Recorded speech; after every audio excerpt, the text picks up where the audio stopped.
sa opening day na pelikula nila dahil sinabayan ito ng bagyong Tiserian. Pero laking gulat nila nang maka 5 million ito sa first day pa lang. Yun nga yung ikinakaba partly ko.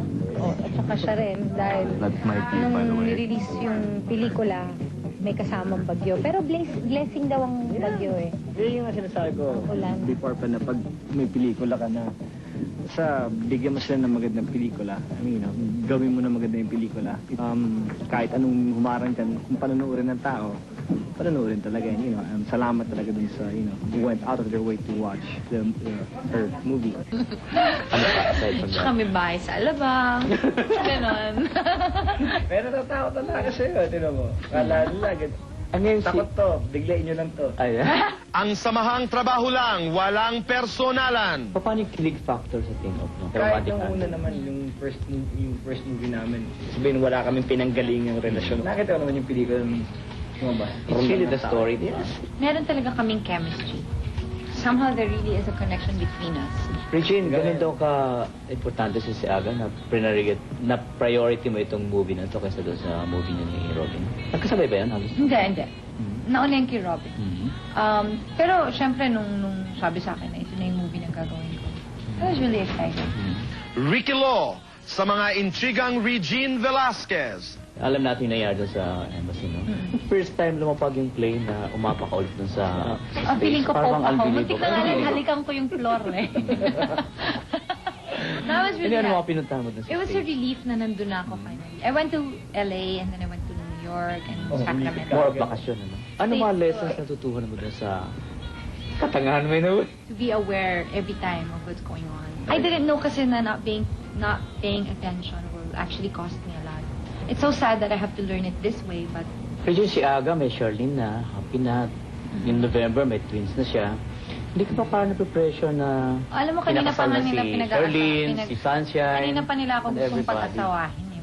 Pili ka ba masyado? Let me put it this way. Wala pang dumadating siguro na gusto ko. Si Piolo daw, type mo maging Regine. I want to work with him because I've worked with him before eh. Ricky Lo, paaminin si Aga Mulak. Aga ng Father's Day, ano binigay sa'yo niya? Sige boy. Tinawagin ko. Oh, closer na kayo ngayon, no? Yes. He was so handsome in the wedding. Magiging stage father ka ba ngayon si Eggy Boy ay nasa showbiz na? Well, honestly, I told him, I told Luigi about this, and I even told Janice also na mga bigat sa akin yung pagpasok niya talaga. And then I had to tell people from ABS. Tapos sabi ko, pag nagka-problema siya sa grades niya, itong first grading niya, I want him out talaga. Kasi sabi ko sa kanya, eskwela muna talaga. At this stage daw, may girlfriend si Eggy Boy, ano? Yes. Parang like father, no? Anong feeling mo na? Oh my God. Parang feeling... You start early. Sabagay, you start Anong feeling mo is starting early? Kaya lang, iba yung feeling kasi ngayon mo na nakakasama yung anak mo talaga. So parang hindi ka sanay bigla may girlfriend. So doon yung parang may takot ka parang may girlfriend na pero... Oo, yung pinagdaanan mo, ano? Tinitignan ko siya, tsaka tinitignan ko yung sarili ko nung edad ko na yun, mabait ang anak ko. Aga at Regine, samahang mula sa simula hanggang wakas. Kung halimbawa sabihin yung line ng movie niyo, pangako ikaw lang. And sure, kay Charlene, di ba? Kay Charlene lang, no? Ricky, Ikaw- hello! Hi! Ikaw, Regine. Are you with us?